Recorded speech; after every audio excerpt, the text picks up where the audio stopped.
Hello everyone, welcome back to my channel. आज हम आपके लिए क्लास 10 इंग्लिश का वन लाइनर क्वेश्चन आंसर लेके आए हैं जो कल एग्ज़ाम होने वाली है। क्लास 10 इंग्लिश का जो पेपर है उसका रिवीजन से रिलेटेड मोस्ट इम्पोर्टेंट क्वेश्चन जो 100% एग्ज़ाम में आने की संभावना ऐसे क्वेश्चन लेके आए हैं आपके लिए। शॉर्ट क्वेश्चन आंसर रहेंगे दोस्तों और वन लाइनर क्वेश्चन रहेंगे। तो आगे बढ़ने से पहले चैनल को लाइक और सब्सक्राइब करें ताकि आपको हमारे आने वाले वीडियो के अपडेट मिलते रहे। तो चलिए दोस्तों स्टार्ट करते हैं। First question, who was Lencho? Lencho कौन था? Answer, Lencho was a farmer. Lencho एक किसान था। Question number 2, who read the letter? पत्र कौन पढ़ा था? Answer, the post master read the letter. Post master पत्र पढ़ा था। Question number 3, what did Lencho hope for? Lencho किस चीज़ की आशा किया था? Answer, Lencho hoped for good rain. Lencho जो है अच्छी बारिश की आशा किया था। Question number 4, what is dust of snow? Dust of snow क्या है? Answer, dust of snow is the particle of snow. Dust of snow जो है बर्फ के कण है। पार्टिकल का मतलब होता है कण, तो बर्फ के कण हैं। Question number 5, what is hemlock tree? Hemlock tree क्या है? Answer, it is a poisonous tree. Hemlock tree एक जहरीला पेड़ है। पॉइजनस मतलब जहरीला। Question number 6, who changed poets mood? Poet का मूड किसने बदला था? Answer, dust of snow changed poets mood. तो डस्ट ऑफ स्नो जो बर्फ की धूल थी उसने पोएट का मूड चेंज कर दिया था। क्वेश्चन नंबर 7, वो does fire stand in the poem fire and ice? Fire and ice जो पोएम है उसमें फायर किसके लिए यूज़ किया गया है? तो answer, fire stands for desire. तो यहाँ पे जो फायर है इसका प्रयोग डिज़ायर, डिज़ायर मतलब इच्छा, लोगों की इच्छाओं के लिए यूज़ किया गया है। डिज़ायर मतलब इच्छा। क्वेश्चन नंबर 8, वो does ice stand in the poem fire and ice? Fire and ice में आइस का प्रयोग किसके लिए किया गया है? Answer, ice stands for hatred. Ice का प्रयोग इसमें हेट्रेड नफरत के लिए किया गया है। Question number 9, who is the poet of the poem fire and ice? Fire and ice जो कविता है इसके कवि कौन है? Answer, Robert Frost is the poet of the poem fire and ice. तो रॉबर्ट फ्रॉस्ट इस कविता के कवि है। किसके? Fire and ice. आगे देखेंगे question number 10, what does courage mean to Mandela? Mandela के लिए साहस का क्या मतलब होता है? करेज मीन्स साहस। तो answer, it means victory over fear. Courage का मतलब होता है विक्ट्री ओवर फियर, डर पे जीत। विक्ट्री मतलब जीत, ओवर मतलब पर, किसके ऊपर? फियर, डर पे जीत ही मंडेला के लिए करेज है। Question number 11, why was the young seagull afraid to fly? जो यंग सीगल था वो उड़ने से क्यों डर रहा था? Answer, because it was his first flight. वह इसलिए डर रहा था क्योंकि उसकी यह पहली उड़ान थी, फर्स्ट फ्लाइट थी। Question number 12, what made the woman in the control centre look at the narrator strangely? तो कंट्रोल सेंटर में जो वुमन थी, औरत थी, वो नरेटर जो लेखक थे उस पर अजीब से क्यों देखती हैं? Answer, asking about the second aeroplane made the woman to look at the narrator strangely। तो जो लेखक था, नरेटर था, उसने दूसरे एरोप्लेन के बारे में पूछा, तब वह औरत उसको देख के स्ट्रेंजली अजीब से देखती है। आगे देखेंगे question number 13, what was the name of Anne Frank's diary? Anne Frank की जो डायरी थी उसका नाम क्या था? Answer, Kitty was the name of her diary. तो उसकी डायरी का नाम था Kitty. Question number 14, what does the tiger stare at in the night?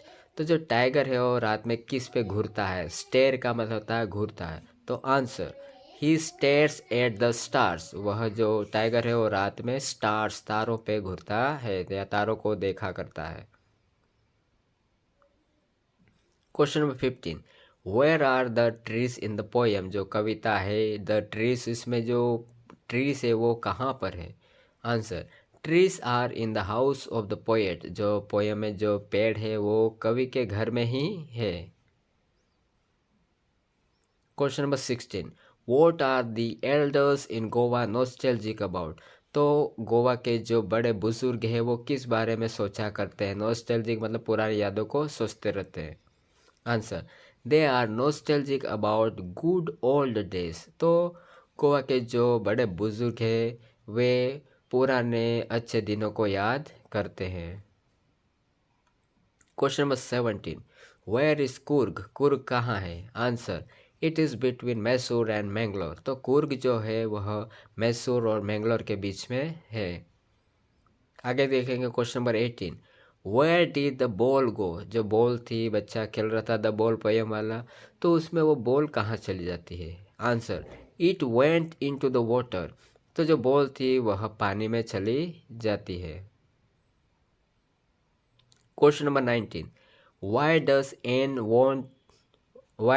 N want to keep a diary. जो एन फ्रैंक थी वो डायरी क्यों रखना चाहती थी। Answer, because she has no friends. वह इसलिए डायरी रखना चाहती थी क्योंकि because she has no friends, उसके कोई भी दोस्त नहीं थे। Question number 20, what could Amanda do if she were a mermaid. Amanda क्या कर सकती थी अगर वह एक मरमेड होती, जल परी होती।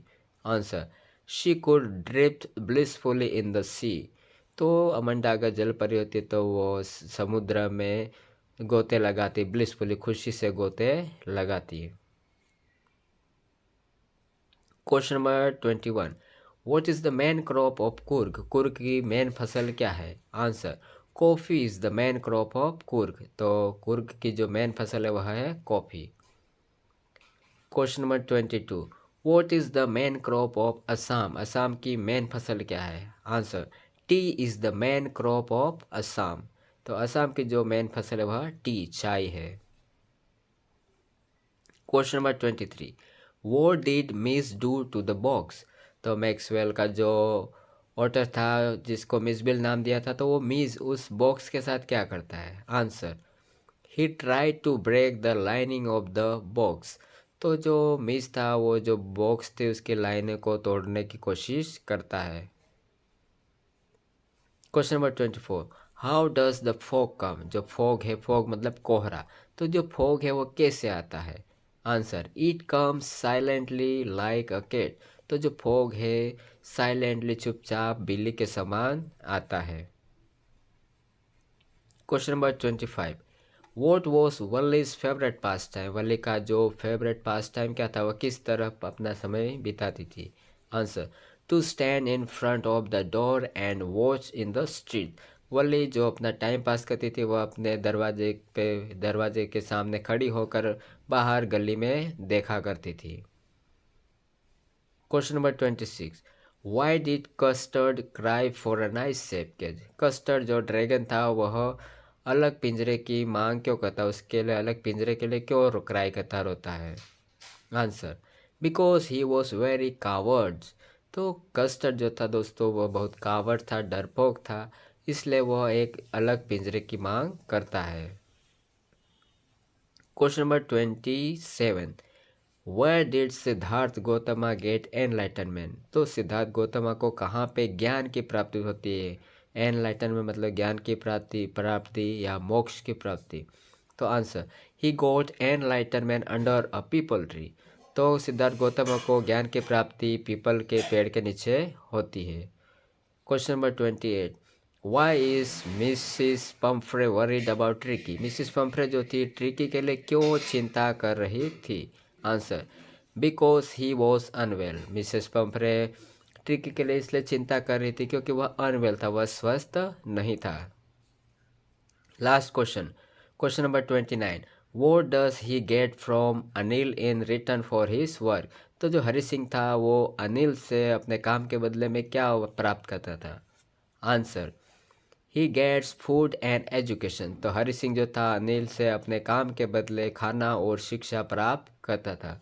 तो दोस्तों यह था हमारा आज का वीडियो जो कल के एग्ज़ाम होने वाले है इंग्लिश के पेपर 10th क्लास का, उसमें इसमें से बहुत सारे क्वेश्चन आने की संभावना है, शॉर्ट क्वेश्चन आंसर दोस्तों।